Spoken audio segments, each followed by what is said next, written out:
let's first tune. Let's see how we do tuning. Let's start.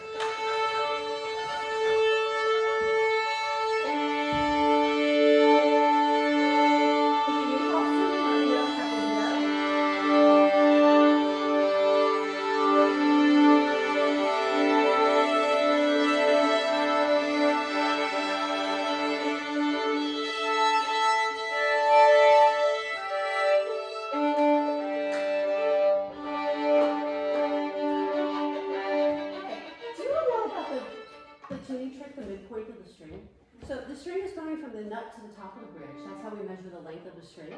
The length of the diameter of the string tells you basically what kind of frequency note you're going to get. So what happens is if you play an A and you play a harmonic right here, that's only going to ring if it's in tune. And that'll also tell you if it's a little flat or sharp. And then here's D and G. But then what you want to do is check the 7 string levels. So this is the first one, obviously. You can all do that together. That's E on the E string. You don't want to press it. You're just hovering over it. Okay? And then we're going to play the A one now. So we do this with the viola. So A. Second one for us. First one for them. Okay? D. G.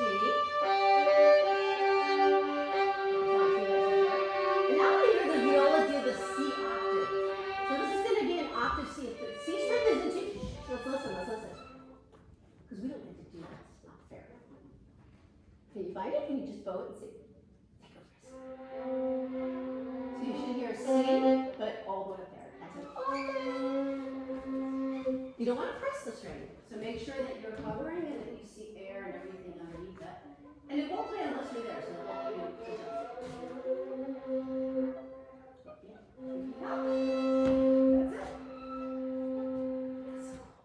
It's not fair. We get to do this though. So the harmonics are really big. Okay, so those are 4 levels. The other 3 levels are these. And that tells you if they're tuned relatively. Mine are not. Okay, another guilty confession. A lot of my tunes are from pre-pandemic. Very proud of them. Saving strings. So check your first 2 strings. It could be A and D if you're viola, or A and E if you're violin. Resonate together. So when you do that, you take the key and you go across to the you go to the low, and you go on top of the key and you take the resonate. Got it? Okay, so that tells you if your A and E are tuned relatively to each other. Okay? Or your A and D. Let's check that next level.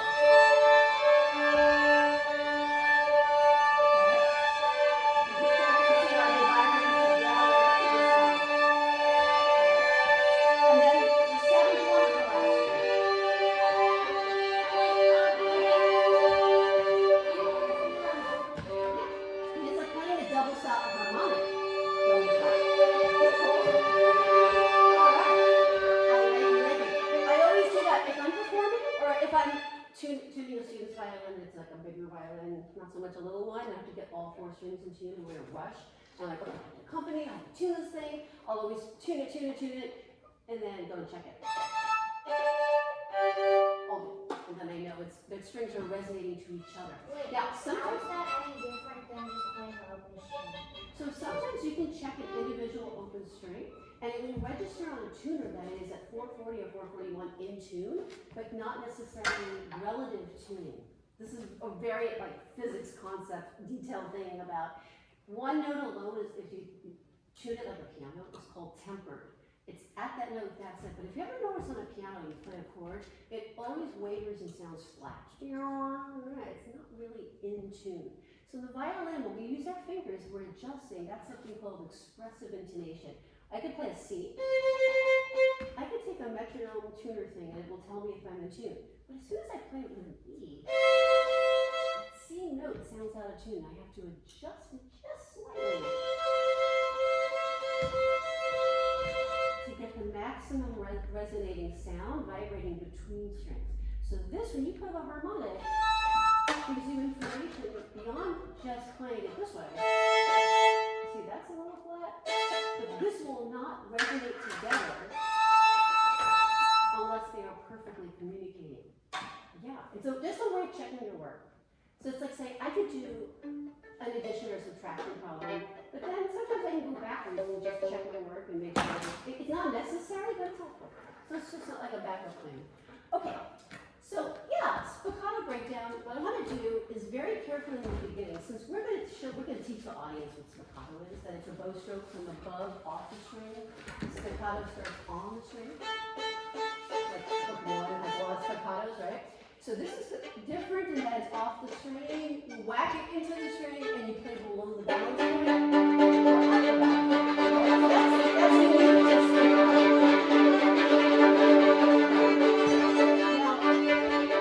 Now, what I want to do in the intro, it's kind of a long intro, is do this to just in the air, kind of like choreograph it to kind of get the audience all excited and into it.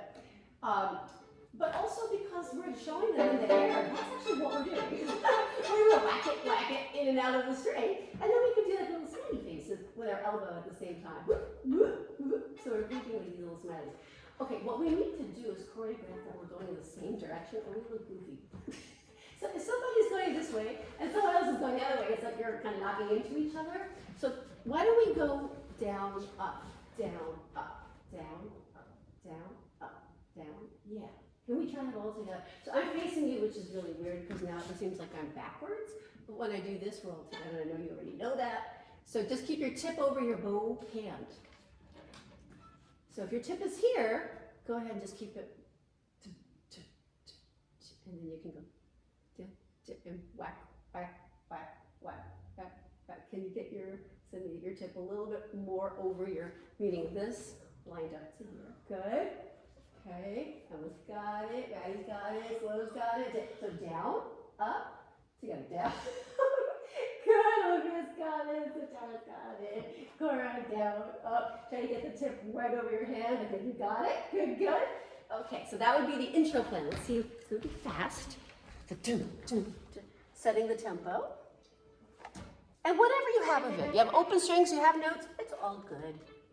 Just have fun with it. I'm going to go back a second. So here, this is where we would start this.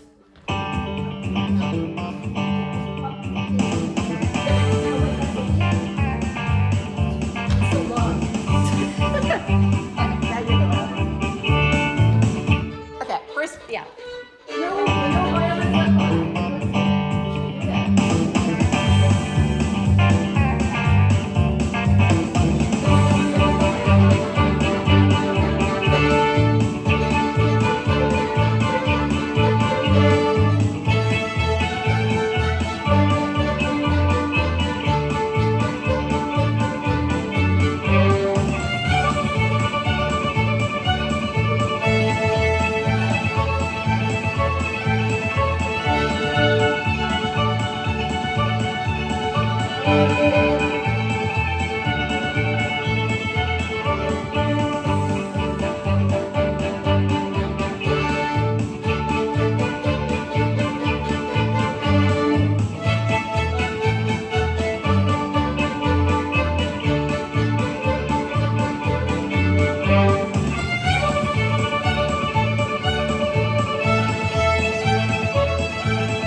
Okay, it seems really corny to us, but the audience loves that kind of stuff. They're sitting there, they're tired, they're hearing the same regular songs, whatever, and then we just wake them up.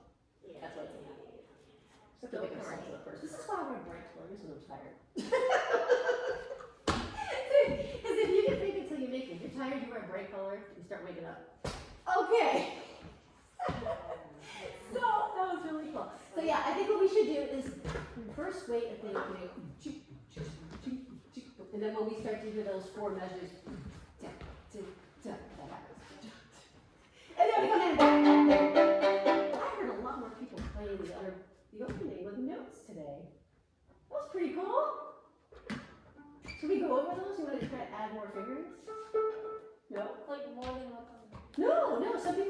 open strings and some are playing the actual voicing there. D, D, D, 1, 3, 1, D, 1, D, D, 1, 3, and. Do you need any fingerings or anything? No? All good? Okay, so let's take slowly just that top voice. And Bill can play the first line, obviously, on D string. We're going to do that all together. So you say 1, 2, and 1, 2,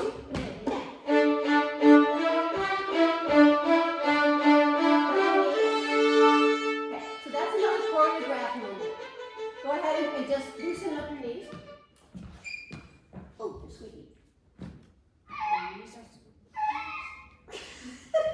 So just make sure, yeah, WD-40. Okay, good, got some oil there. Okay, we're gonna go on the circle bows. Yeah.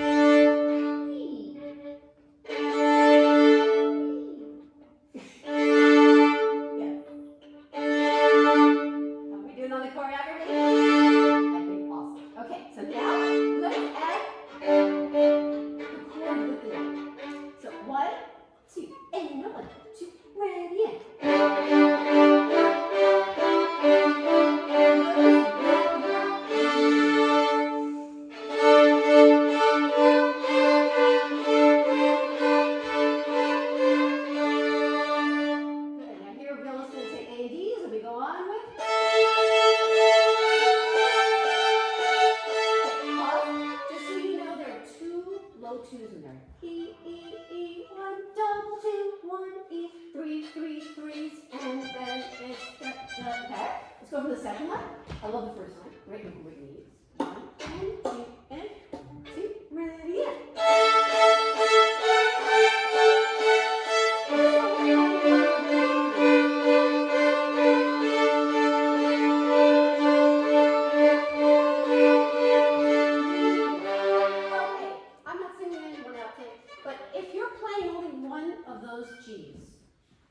Take your pencil. This is the time you would write in that you have 2 G's. If you do not have a pencil, pretend you are writing in that there are 2 G's and then tap your bones in.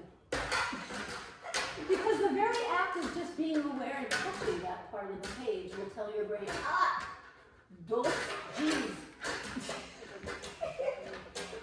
5 G. 2 G's. As opposed to 5 G. Got it. Okay. Second line, one last time. Right. 2 and a 1, 2, ready, go.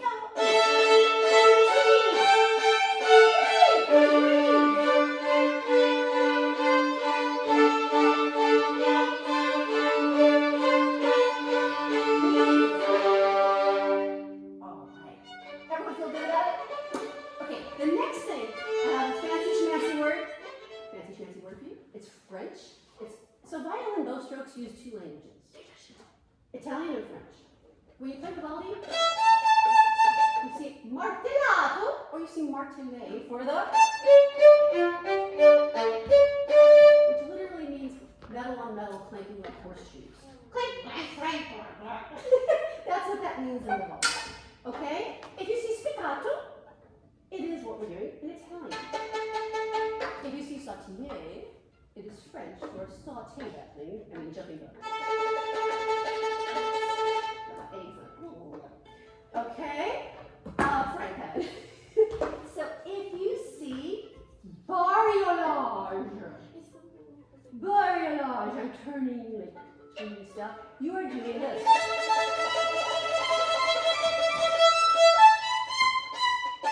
So you are alternating with usually an open string. But you can also count this a little bit as bariolage of crossing. But definitely the 4th line is bariolage.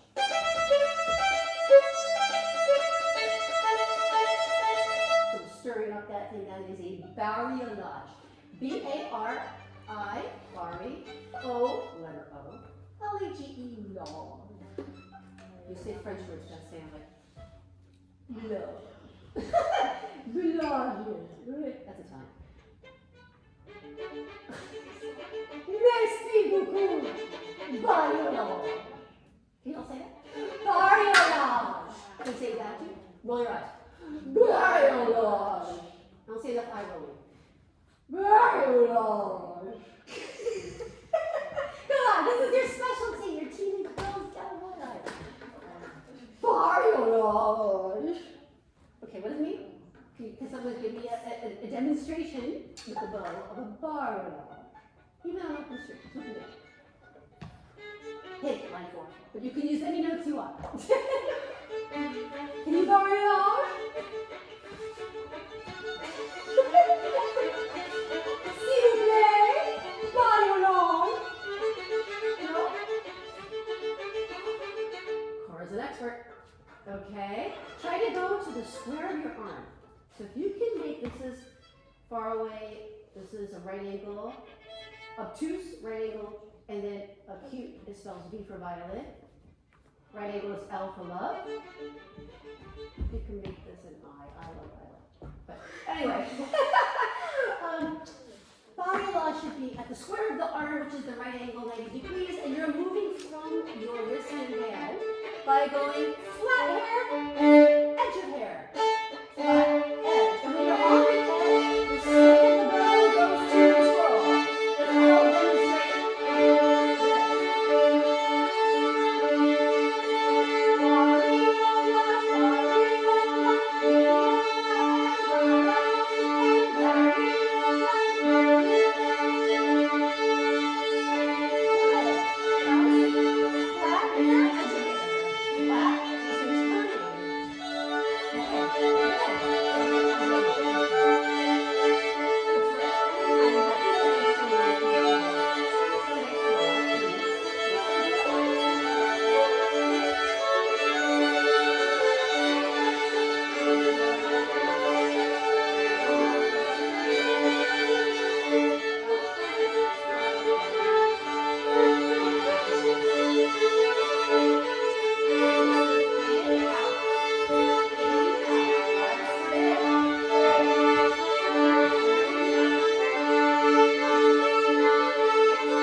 What's this one to that one?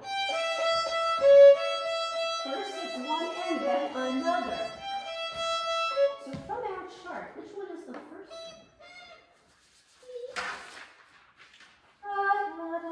When you hear that one there, and if you're a viola and you're thinking it through, it would be this on viola.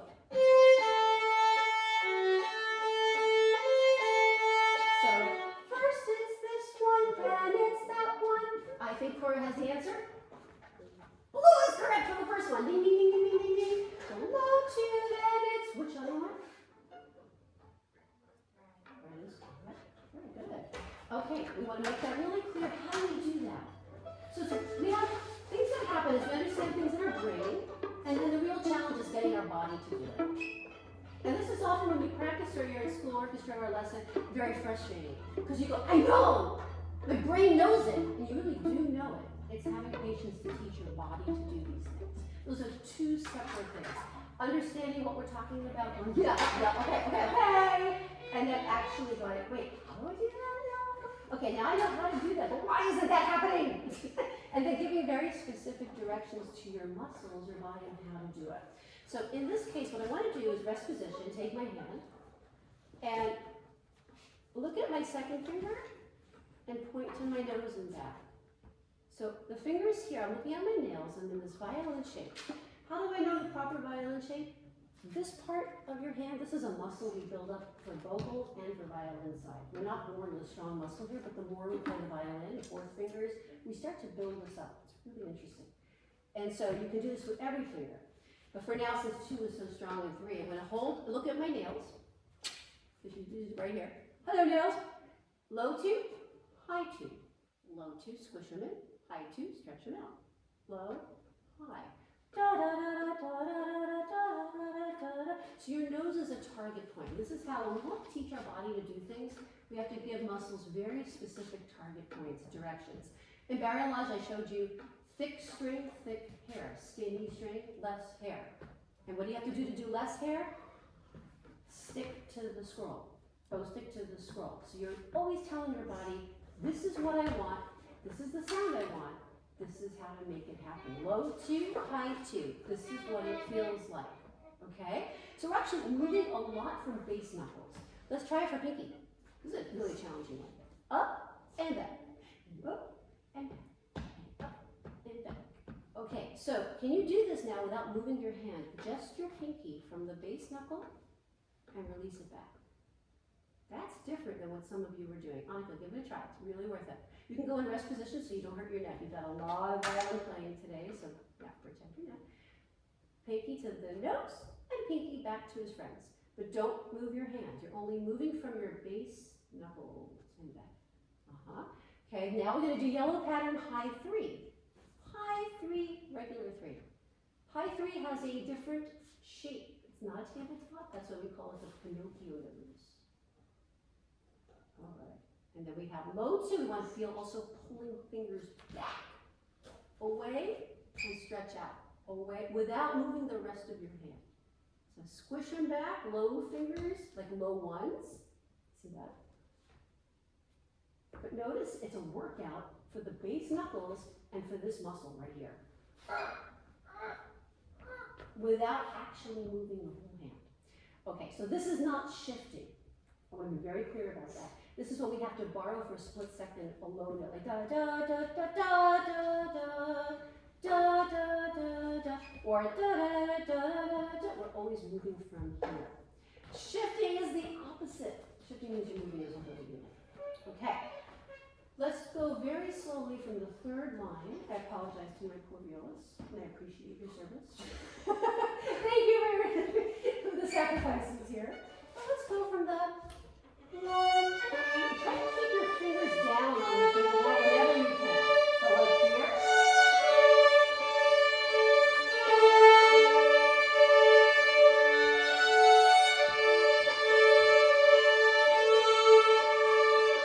Now, if you're going on off, we're human, it's okay. But what you want to make sure is when we get to the next part, we're thinking down, little, up, little. So, down, little, up, little, and then we're back on the track. Which is the very bluegrassy riff. So down, little, up, little. Okay? So let's take it off. Okay, now, down, little, up, little. Back on track. Okay? These things can happen. Down, up, little. Get you right back on track.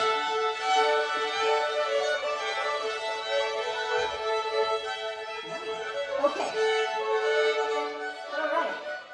Now, I know Teacher Jen was not so much into crossing your legs. I just want to say I did an informal experiment once in teaching study just on my own. What I discovered is when we're working on a bow technique and thinking through finger patterns, we're crossing this part of the brain, I'm sure you all know, called the corpus callosum, this relay of left and right, back and forth. So what our bodies do is exactly, no, it's okay. What Sydney's doing in a practice for a split-second moment, not for performance and stuff, we cross over because we're crossing the midline. And what I've found is in doing that, if you play this a few times like this, you're actually learning it faster. Your body knows what it needs. So your brain is saying, I'm crossing the midline. I'm going to cross my feet to get this pad. So let's try that while it's crossed. You decide which leg you want over. That's up to you. Okay? So let's start it out. Now, in my experience, I found that when people are ready to do this, they bother. Okay, so let's try it together. So, 1, but this is line 3, sorry. 1, 2, and a 1, 2, ready, and.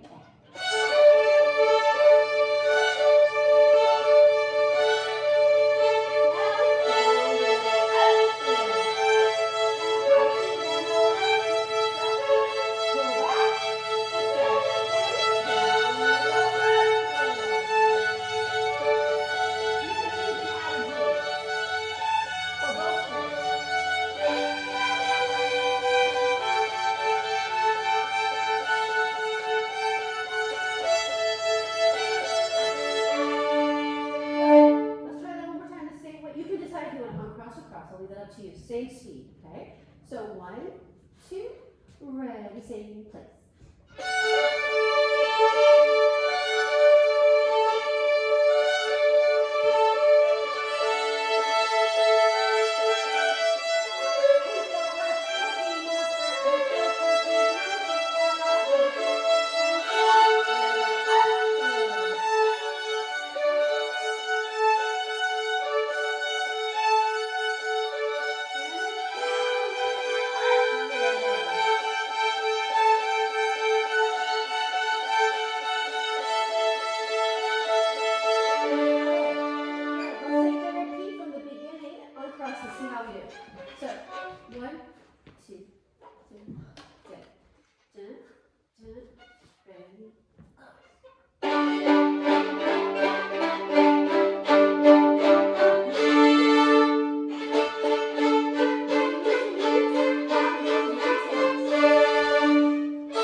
More of it after that. Of course, that doesn't affect you as much, but on this side, how about it? Olivia's like, I'm still holding on to that. I need to do that still. Now I didn't say anything about it. So no. But it's okay. Did it feel like it was easier? Did you notice a difference in learning? Is this something you can use like if you're studying math or something else? So you're reading and you're crossing and you're just processing and everything? I don't know. Worth a try. It's an experiment.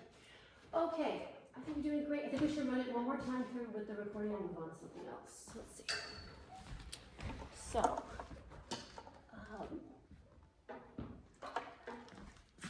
let's get on the program. Okay. You ready? Oh, it's in the air.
gonna be a crowd pleaser. We gotta look up for the yeehaws. Okay, so if you want to take something from Million Years Go Down, take this little word right there, just like yours. Also Orange Blossom Special, totally fine. Up to you what you want to do. That'd be kind of fun every time.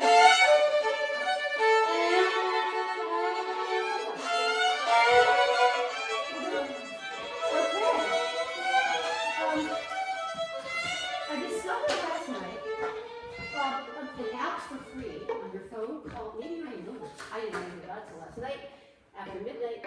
It's called Flat. Just the word Flat. And you can compose music on it for free. And you can just put in notes and it'll play back whatever you wrote. It's super cool, it's really easy to use. So I was looking for a short little piece of music that my mom used to use in teaching that I loved so much, and I couldn't find it online. I have no idea who the composer was. It's a short little thing, 2 lines, so I decided to try this app out and print it this morning and see how we do. I even taught myself the basics of reading viola. That was my sacrifice to my viola. Actually, both my parents played viola, so I rebelled and became a pianist. It's a true story. So we had 3 violas, 2 violas. Viola, right? I have 3 very easy stuff. Viola? No, by the way. Okay, so only 2. Do you have any other violas? Why did I feel like we had 10? Because I didn't know I had to prepare viola stuff, so it felt so overwhelming. Okay, this is such a cool piece. It's super easy. It's all blue pattern.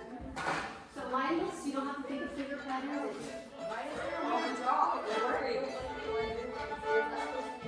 Oh, that's because you play it.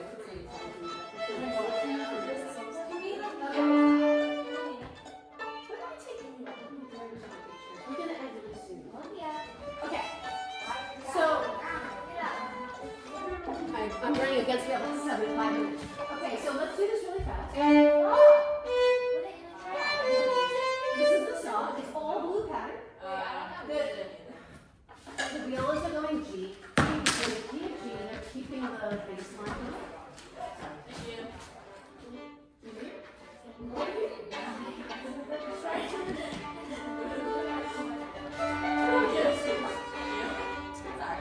Okay, so let's try first playing it through. Let's see how we do, okay? All blue pattern notes. You don't have to think of anything else. 1, 2, ready, go.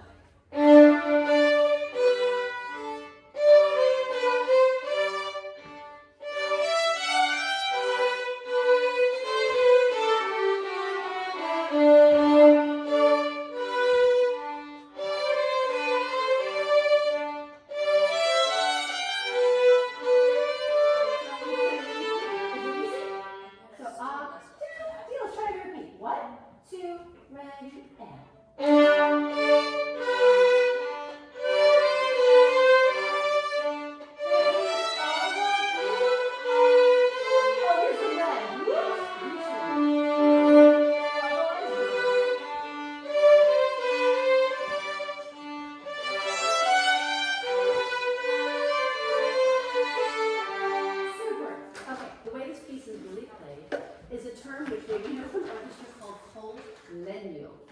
Which in Italian translates wood. And the way we play it is with a pencil. We don't need our bows. So we take a brand new, cool octagonal pencil.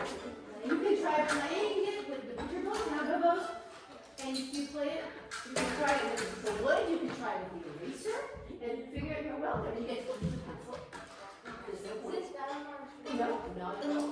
It's an actual technique, and it's going to help us with what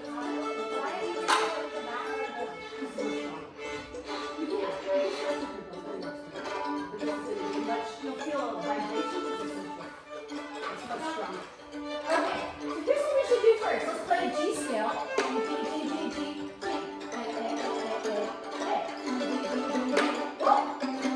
Experiment with the eraser number. And notice how we're whacking it into the string. Now let's do a downward scale.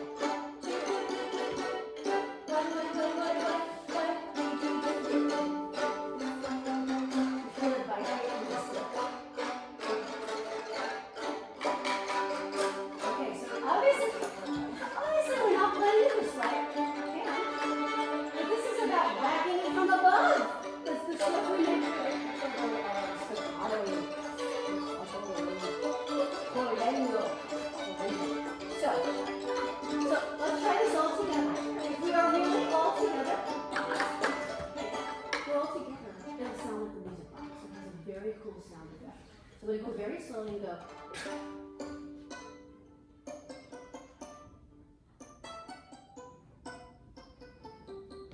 And then the viola is going to. Okay.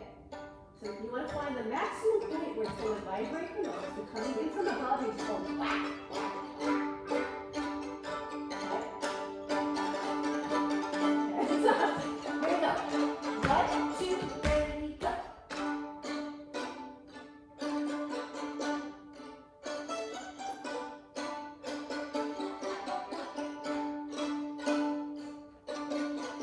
We'll put it on repeat.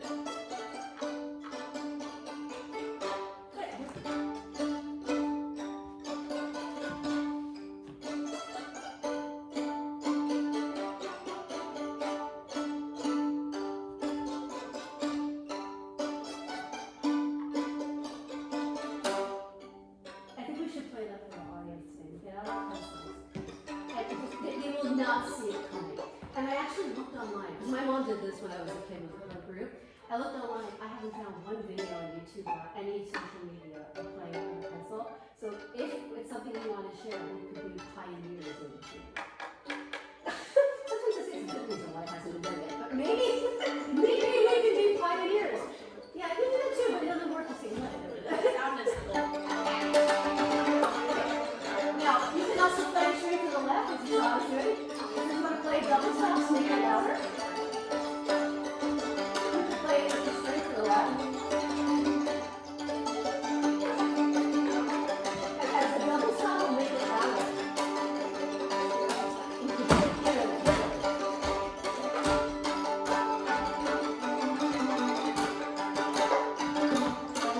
You can also slide your finger. Listen to this. You can slide your finger. Slide it. I don't want to. I feel like I should turn up because I didn't actually use that.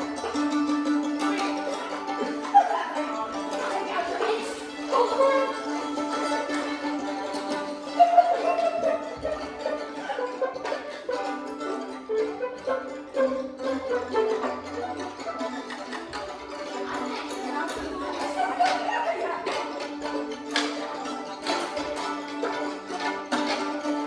But we got tension in the strings by the bridge. Your best sound's going to be by the bridge. Closer to the bridge. Right before the front of the bridge.